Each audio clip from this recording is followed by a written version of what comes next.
ফিন ইকনমিলৈ আৰু এটা নতুন ভিডিঅ'ত স্বাগতম। আজি আমি এনালাইচিছ কৰিম অহাকালি মানে 25 ফেব্ৰুৱাৰীৰ কাৰণে নিফটি বেংক নিফটি। আজি মাৰ্কেটত কি হৈছে, ৰাতিপুৱা খুলিছে গেপ ডাউনত, প্ৰায় এৰাউণ্ড 650 মানত খুলিছিল। 650 মানত খুলি পেলাই লগে লগে তলত আহিছে। এইটো হৈছে এইকাৰণে গ্ল'বেল মাৰ্কেটত চেল অফ আহিছিল, বিশেষকৈ আমেৰিকাৰ জব ডেটা দেখাইছে, তাতে শ্ল'নেছ অলপ আহিছে। লগে লগে যেতিয়া আমেৰিকাত শ্ল'নেছ আহে তেতিয়া আমাৰ IT ছেক্টৰত ইফেক্ট আহে। চ' IT ছেক্টৰৰ প্ৰায় 3% মান তলত পৰিছে, বিকজ IT ছেক্টৰত অভাৰৱেট আছিল বহুত। চ' যিহেতু তাতে শ্ল' ডাউন আহিছে, ডেট মিনছ এইটো কোৱাৰ্টাৰৰ ৰিজাল্ট সিমান এটা ভাল নাহিব যেন লাগে। আৰু যিমান লং পজিশ্যন আছিল চব আনৱাইণ্ডিং হৈছে। চ' সেইটো হৈছে, আৰু যিহেতু মাৰ্কেটৰ মুড মহল এনেই বেয়া, গতিকে আজিৰ যিটো ছেক্টৰ আছিল প্ৰফিট বুকিঙৰ, সেইটো IT ছেক্টৰ আছিল। কিন্তু বাকী চাব গ'লে বেংক নিফটি খুলিছে তলত হয়, কিন্তু পিছলৈকে কভাৰ কৰি গৈছে এইটো। চ' এইটো এটা ভাল নিউজ যে বেংক নিফটিয়ে সদায় লোৱাৰ লেভেলত এইটো স্পেচিয়েলি 48,000ৰ পৰা সদায় এটা ৰিকভাৰী লয়। আজিও এৰাউণ্ড 48,300ৰ পৰাই ৰিকভাৰী লৈছে। চ' ডেট মিনছ বেংক নিফটি অলপমান ষ্ট্ৰেংথ আছে। আৰু এটা ভাল হৈছে কি মিড কেপ নিফটিও কি হৈছে, যোৱা মানে ছিজনত ইমান ডাঙৰ গেপ তলত পৰাৰ পিছত আজি তলৰ পৰা আকৌ ওপৰত উঠিছে। চ' দিছ ইজ অলছ' ওৱান মোৰ পজিটিভ চাইন। কিন্তু নিফটি অলৰেডি 22,500 টাচ কৰিছে আজি।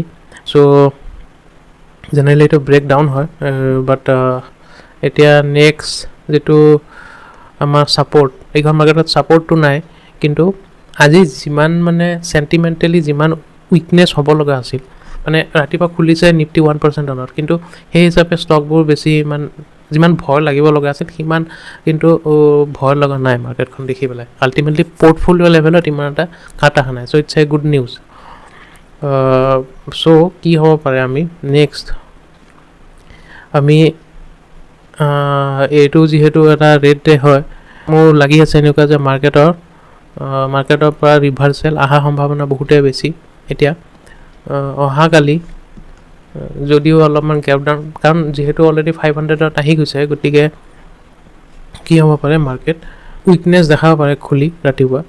আৰু যদি আমি এৰাউণ্ড 22,400 মানত পাওঁ বা 350 মানত পাওঁ, তেনেহ'লে আমি এটা বাই কৰি পেলাই ওপৰলৈকে বাই কৰিব পাৰি এটা, কাৰণ এইটো it's a very good level to enter in this market.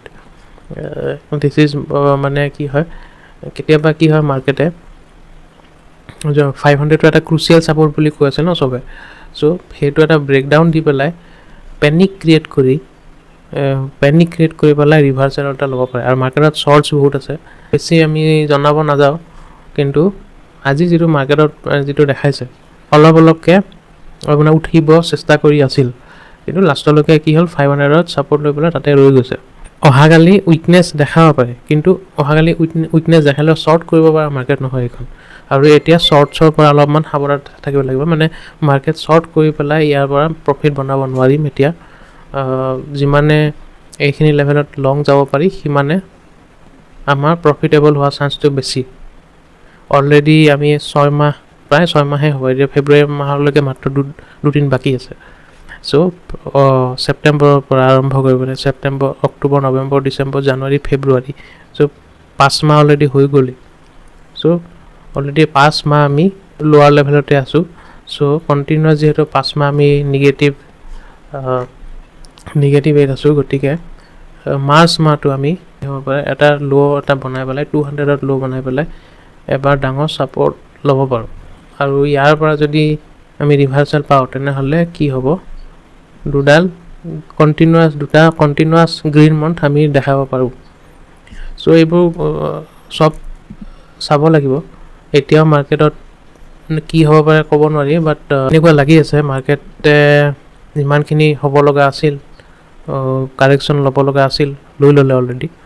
আৰু যদিও মাৰ্কেটৰ চেণ্টিমেণ্ট বেয়া, কিন্তু ষ্টক ৱাইজ বাইং আহি আছে। ইমানখিনিয়ে, থেংক ইউ। আৰু ভিডিঅ'টো লাইক কৰিব, শ্বেয়াৰ কৰিব, আৰু চেনেলটো ছাবস্ক্ৰাইব কৰিব। Thank U.